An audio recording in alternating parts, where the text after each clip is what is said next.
नमस्कार, आपके साथ मैं रोहित कुमार। आप न्यूज फॉर नेशन पर। लालू यादव बिहार की राजनीति में वो बड़ा नाम जिसके बगैर मौजूदा वक्त की राजनीति की कल्पना ही नहीं हो सकती है।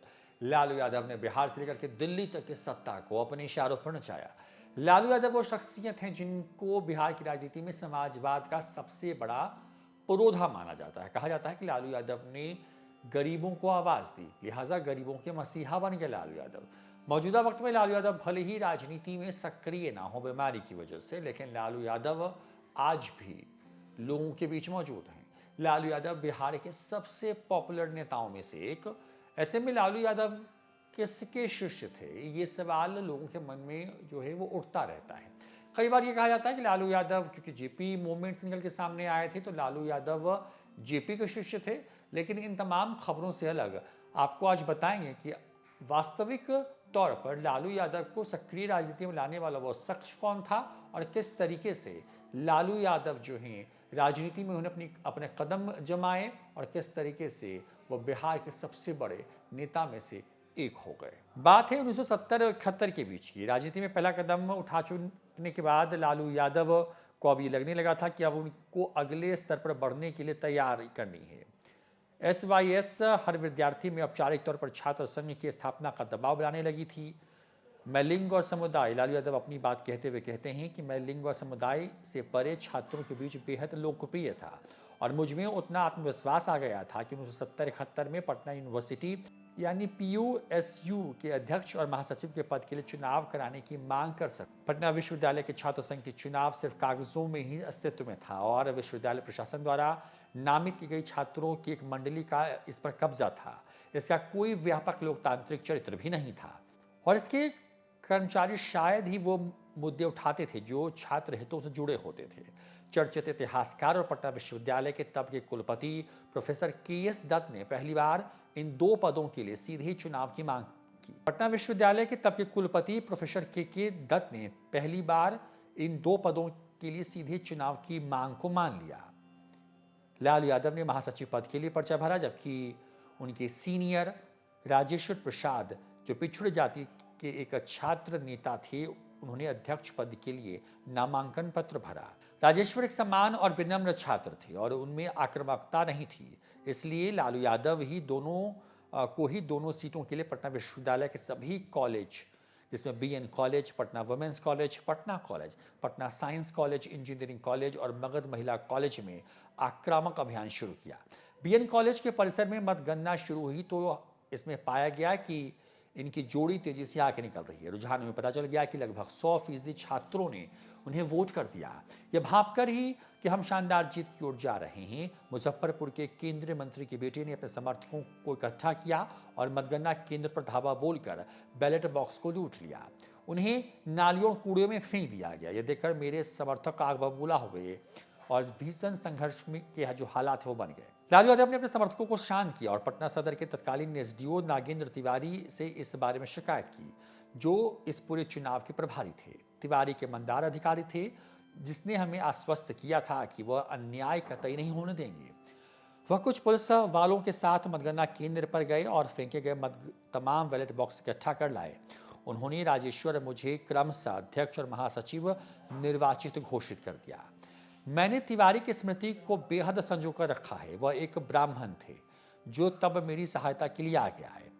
अब लोकतांत्रिक प्रक्रिया में अपना कदम रख ही रहा था।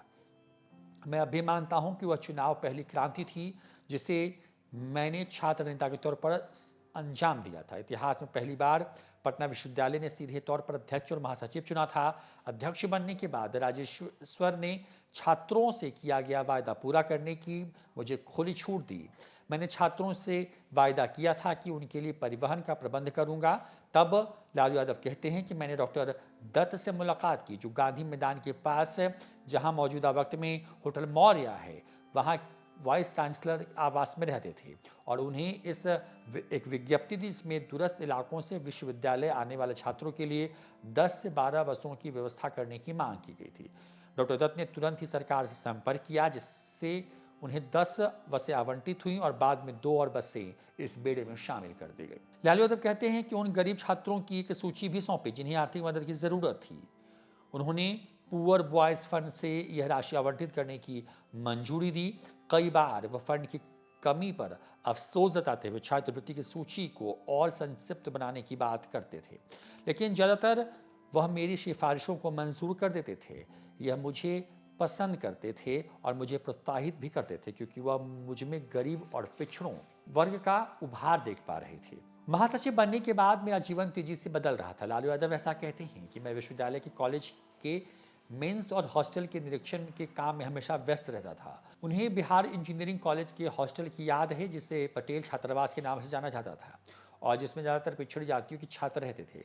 इन छात्रों की जो शिकायतें थीं वो मैंने यानी कि लालू यादव ने हॉस्टल प्रभारी उपेंद्र सिंह की मदद से पूरी कर दी थी। लालू यादव कहते हैं कि जब मैं मुख्यमंत्री बना तो उन्हें मैंने विधान परिषद का सदस्य यानी कि MLC बनाया।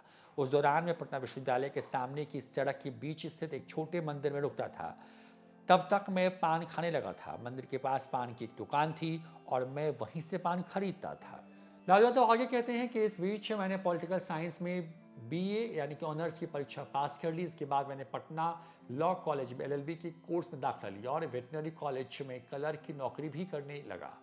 यह नौकरी मेरे लिए एक बड़ी राहत थी और अब मैं अपने वेतन से कुछ बचत भी करने लगा था। क्लर्क की नौकरी और लॉ की पढ़ाई के बीच कोई टकराव नहीं था, जिसकी कक्षाएं शाम को लगती थीं, लेकिन करीब 1 साल बाद 1973-74 में मुझे वह नौकरी छोड़ देनी पड़ी, क्योंकि तब मैंने अध्यक्ष पद के लिए चुनाव लड़ा और जीत गया।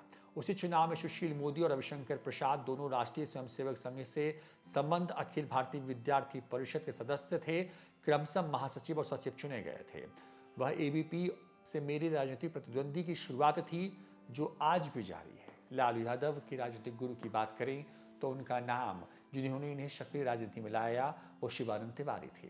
लालू यादव अपनी किताब गोपालगंज से रायसीना में ये बातें कहते हैं। लालू यादव बताते हैं कि किस तरीके से उन्होंने छात्र राजनीति में उन लोगों के सहारे कदम रखा जिन्होंने उनका साथ आज तक दिया है। लालू यादव की किताब गोपालगंज से रायसीना मेरी राजनीतिक यात्रा, जो कि लालू प्रसाद यादव के लिए नलिन वर्मा ने लिखी है। इस किताब के सहारे लालू यादव ने अपने जीवन के कई अनछुए पहलुओं को लोगों तक पहुंचाने की कोशिश की। न्यूज़ फॉर नेशन भी कोशिश कर रहा है कि लालू यादव से जुड़ी तमाम खबरें आप तक हम धीरे धीरे करके पहुंचाएं।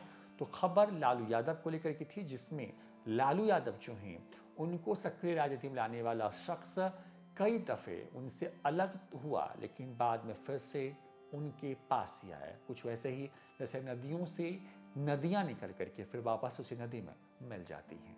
इस वीडियो में फिलहाल इतना ही। नमस्कार।